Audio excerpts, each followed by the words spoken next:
ولله يسجد من في السماوات والأرض طوعا وكرها وظلالهم بالغدو والآصال. قل من رب السماوات والأرض قل الله.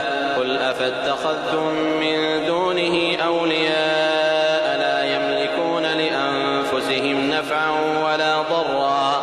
قل هل يستوي الأعمى والبصير أم هل تستوي الظلمات والنور أم جعلوا لله شركاء خلقوا كخلقه فتشابه الخلق عليهم. قل الله خالق كل شيء وهو الواحد القهار.